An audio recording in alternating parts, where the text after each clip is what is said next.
કેમ છો બાળમિત્રો? બાળમિત્રો ધોરણ 2 ગણિત એકમ 25 લીટીઓ સ્વાધ્યાયપોથીમાં આપણે આજે કાર્ડ નંબર 7 શીખીશું. બાળમિત્રો તમારી સ્વાધ્યાયપોથીમાં અલગ અલગ ટપકાઓ આપેલા છે. તેમાંથી આપણે અલગ અલગ આકારો બનાવવાના છે. તે આકારો સરસ રીતે બને તે પણ આપણે જોવાનું છે. તો તેની અંદર સરસ આકાર બનાવી શકો, તેમાં રંગ પૂરી શકો અને સરસ મજાનું આકર્ષક બનાવી. ચાલો એક ચિત્ર અહીં આપેલું છે જે માછલી બનાવી છે. ટપકા જોડી અને સરસ મજાની માછલી બનેલી છે. તો તેવા અલગ અલગ આકાર તમે બનાવી શકો. ટપકા માટે અહીં અલગ ચિત્ર પણ આપ્યું છે. તો આવી રંગોળી પણ તમે બનાવી શકો, આવું પતંગિયું પણ બનાવી શકો. તો તેવા આકારો અહીં આપણે દોરવાના છે. તમે ચોરસ, લંબચોરસ, ત્રિકોણ પણ બનાવી શકો. તમારે એમ થાય કે મારે એક સરસ ત્રિકોણ બનાવવો છે, તો તમે ત્રિકોણ પણ બનાવી શકો. તો બાળમિત્રો તમે સરસ આ રીતે બે ટપકા જોડો અને અહીં એક આકાર બનાવો તો ત્રિકોણ પણ બની શકે. તો આ ત્રિકોણનો આકાર પણ બનાવી શકો. ઘણા બાળકોને એમ થાય કે અમારે એક ચોરસ બનાવવું છે, તો સરસ મજાનું નાનું એક ચોરસ પણ તમે બનાવી શકો છો અને જોડી શકો છો. આ રીતે આકાર બનાવી શકો. તમને એમ થાય કે મારે એક મંદિર બનાવવું છે, અલગ ફૂલ બનાવવું છે, તો તમે ફૂલ પણ બનાવી શકો.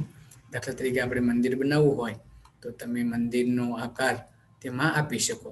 આ રીતે આકાર ત્રિકોણ દોરશું પહેલા, ત્યાર પછી તમારા ટપકા જોડી અને સરસ એક મંદિર પણ તૈયાર થશે. તો આ રીતે તમે મંદિર બનાવી શકો છો. તો આ એક મંદિરનો આકાર બને છે. અહીંથી તમે એક ધજા પણ તમે દોરી શકો. તો આ રીતે સરસ આકારો બનાવો, ટપકા જોડો અને અલગ અલગ ચિત્રો છે એ તૈયાર કરી શકો છો. તો બાળમિત્રો તમને મનપસંદ કામ તમે અહીં કરી શકો છો. ચાલો એક બીજું પણ કામ જોઈએ. અહીં અલગ અલગ આકારોનો આધારે પણ તમે રંગોળી ત્રિકોણથી બનાવી શકો. સરસ મજાનું કમળ પણ દોરી શકો. ચાલો એક કમળ પણ આપણે બનાવીએ.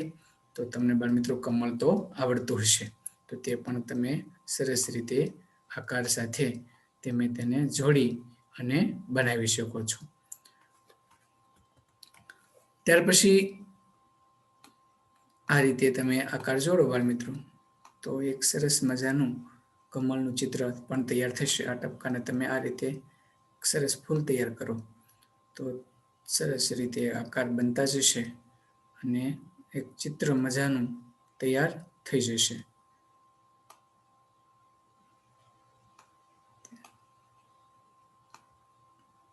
ત્રાસી લીટીઓ પણ દોરીને તમે સરસ રીતે એક આકાર બનાવી શકો છો. તો અલગ અલગ ચિત્રો તમે સરસ બનાવી તેના આધારે તેનું લેખન પણ તમે કરી શકો છો. તો બાળમિત્રો તમને મનપસંદ આકારો તમે અંદર બનાવી શકો. ચોરસ, લંબચોરસમાંથી પણ તમે અલગ અલગ ડિઝાઇન બનાવી શકો છો.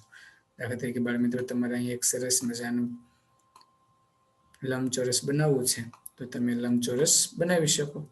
તેની સાથે અલગ આકાર પણ આપી શકો.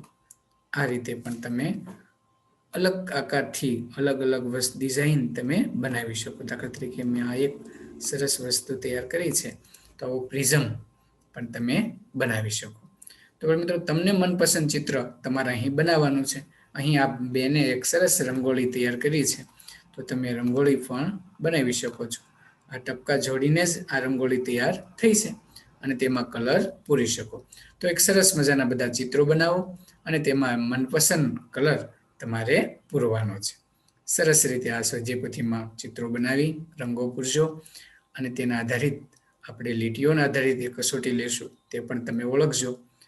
તો સ્વાધ્યાયપોથીનું કામ તમે સરસ રીતે પૂર્ણ કરજો. આવજો બાળમિત્રો.